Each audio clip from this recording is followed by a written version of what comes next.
What's good, y'all? It's your boy Smith. Today I wanted to start the video outside. I love being outside, so that's where we are. I got a couple things to do. We got to cut some of this bamboo for some enclosures, get that ready, but that reminded me that I need to check on these babies today. So we're gonna push this to the side. We're gonna get in here and check on all the babies. That's today's video. We're checking on all the babies. It's gonna be an update of all the babies.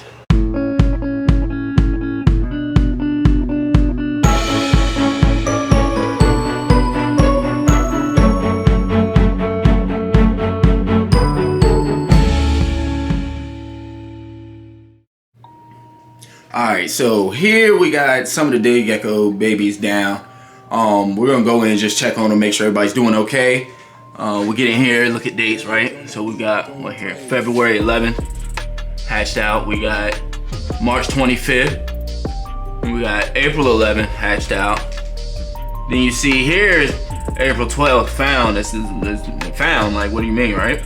So this egg we never even knew was in the enclosure. It was in this big enclosure here. I have some of my female day geckos in this enclosure, right?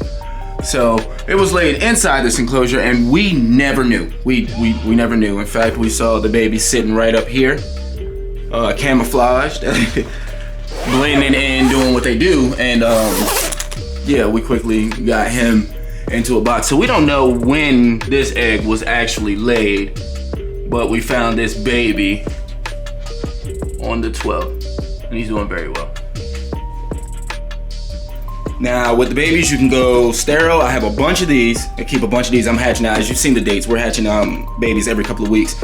Or you can do like a planted exoterra. I keep a bunch of these also. I keep them in multiple ways, but I just found for the youngest ones up to about 6 months, 5 to 6 months, I keep them in sterile bins. Now, your day geckos are kind of flighty, right? They don't want to be messed with. They're very fast too, very fast. So I suggest you take whatever you're keeping them in and put it in a bigger bin. I'm gonna put it in this bin here, all right? And that's just gonna make it so I can open the top and not really have to worry about them escaping. He escapes into the big bin. I just close the top, all right.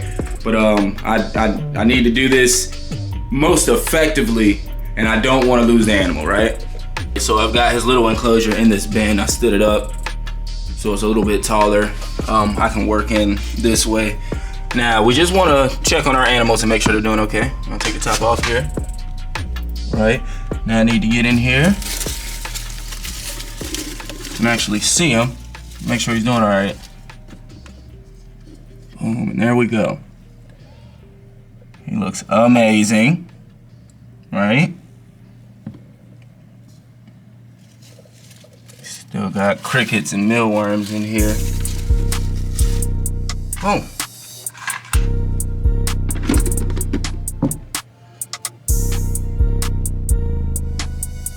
Everything seems to be all right with little buddy. His enclosure is misted. He has food in there. He has a nice belly on him, and that's my biggest thing. His colors look good, and his belly is good. He's eating. Everything looks good. Doesn't need to be cleaned or nothing like that. So, moving right along. This is my boy from March 25th. We're definitely gonna change out his cardboard. You can get that up out of here. Just look at him, make sure he's doing okay. He looks to be doing just fine. And get those mealworms on up out of there, because they don't look to be doing fine. Got his cardboard changed out. He's looking good. Once again, colors are looking just fine. He's got a nice belly on him. I just want to make sure everybody's growing and putting on weight. That's very important at this stage. But he's doing just fine. We changed out his cardboard. We're gonna get him back. All right, here we have the April 11th babies. These are twins. They're doing just fine too. We don't really have to change too much in here, do too much. They're clean. We just want to check up on them, make sure everybody's looking good. And they're hanging out together, doing their thing. Everybody's looking good. I don't see no marks on them or nothing. It's what we're looking for. Make sure they're not picking on each other, doing anything. They're looking good. And this is a little buddy we found just a couple days ago. He looks amazing. He has a lot of red in him. But he's doing well. We don't really have to clean up anything here. He just went in here a couple days ago, and he just got cleaned a couple days ago. So he's doing just fine though. Growing every day. Also, you don't have to use those little bins. See, March 1st, we have these ones hatched out. We have them in a bigger bin. We just felt like they needed more space. These two, they just grew faster. As you see this, they're bigger. They're bigger.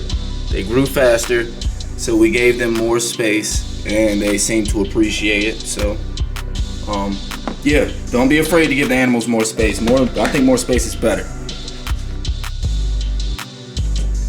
And then at about 6 to 7, 8 months maybe, just depending on the size, is when I'll move them into their first big Exoterra. This is 18 by 18 by 12, I think. But yeah.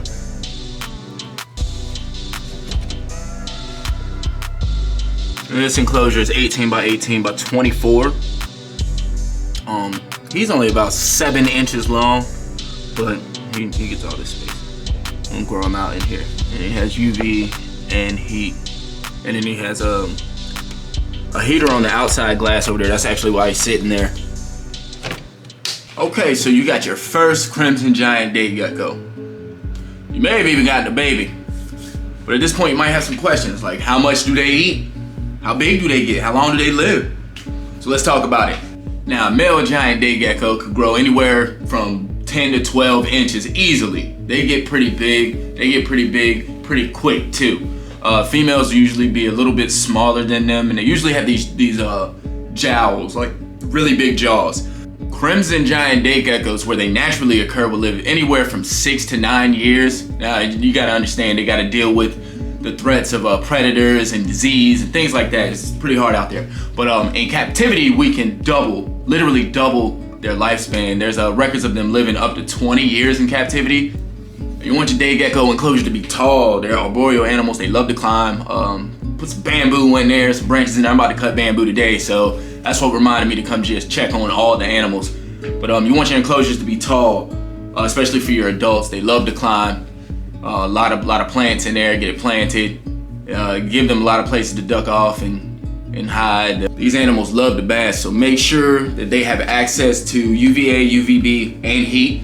Now obviously your babies, they're not gonna have access to that, so when you're feeding them, you dust their food every time. You calcium powder every time with D3, because that's what they're lacking.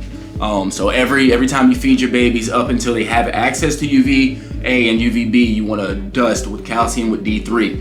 It's imperative. You want to raise the strongest and healthiest animals. And if you do have them set up in like an Exoterra situation, like I said, sometimes I use the Exoterras instead of the bins, and I'll just go ahead and give them access right out the gate. If you do have them already set up in a more natural enclosure, then you can just skip the dusting every other feeding for a while, and then probably cut back even more as they get older, because they will definitely be getting the proper nutrients from the UVA, UVB.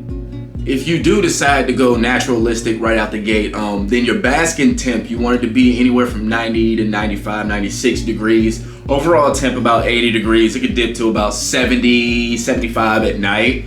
But make sure your basking spot's about 95 degrees. Now the baby day geckos are getting fed pinhead crickets. We feed them pinhead crickets all the way up to about 3 weeks.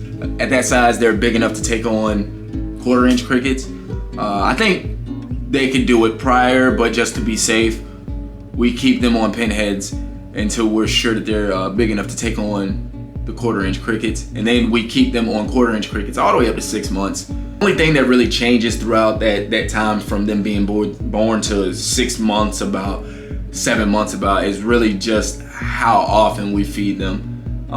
But now in the beginning we feed them all the time. You're feeding them every day, but I figured it's best just to feed them almost every day, all the time. As they get older, about 3 months you can kick it back to once every 3 days, maybe once every 2 days. I'd say once every 2 days you feed them. But I've resorted to just leaving a bowl of mealworms in there. They clear it out when they can. Whenever they get hungry, they come to the bowl. Then I just keep it full, and then I get crickets for them twice a week. The adults only eat twice a week. So what are we feeding? We will be feeding super worms, wax worms, mealworms, hornworms, dubia roaches, crickets, rapashi, Pangea. They eat all of it. So, and mix up the diet. We are misting the day gecko enclosures daily, sometimes 2 to 3 times a day. That seems to be their preferred method of drinking water. They'll drink it off like the glass or off the side of the walls or off the plants.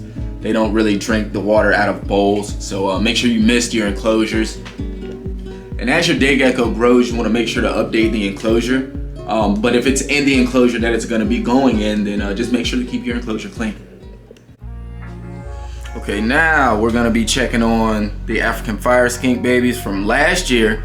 These ones hatched out April 18th. So yeah, they just had their first birthday. I think it'd be a good idea to get in here and check on everybody. Pretty soon they're all gonna start being separated. You know, I got big breeding plans for my fire skinks over here. But we're gonna get in here and make sure everybody's doing good. Alright, so I got my yearlings out. And check this out. And this is why I push bioactive enclosures for these animals, right? These are my fire skinks, my African fire skinks. See how big these animals are? They're not fat. Look at their tails. They're not overweight in any way, shape, or form. Right? And check out this animal. Right? Look at them. In fact, you might even say my animals are bigger. This animal is 2.5 years old. I got this from one of my pet shops. When I got this animal, it was skinny. Did not put on weight for like a year. Don't know why. Do not know why. But when I did pick it up, the enclosure it was in, it didn't have any like dirt. It was this weird like mat. And it was separated completely by itself. I think the animal might have been separated too early. But as you see, like I said, look at these animals at a year. All of about 10 inches. They look like adults right now, ready to go. Now this little fire skink was, when was he born? He was born February 10th, right? This one came from a clutch, like the entire clutch that was laid was bad. All of the eggs were bad eggs. So he was the only survivor. You see a little pinhead running around. So we kept him by himself. There he goes. I just want to check up on him. He doesn't have anybody in here with him. So there we go, buddy. How you doing?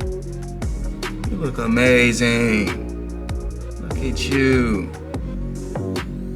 He looks good. He still has crickets running around in here.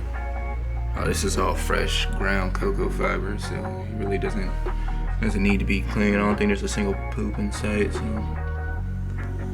he's looking good though. Look at him. Oh. Well.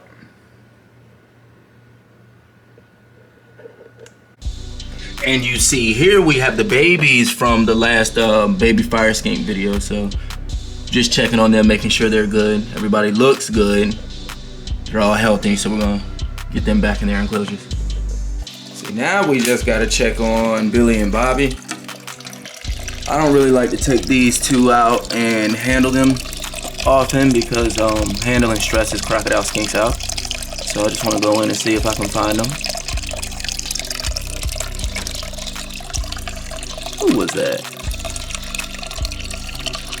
Okay, there's our happy family right there. Boom, there's Billy, there's Bobby. Looking good. You look good, baby. You ain't gotta hide, buddy. Okay. I always check on my animals because, man, you never know what's going on behind closed doors in these enclosures.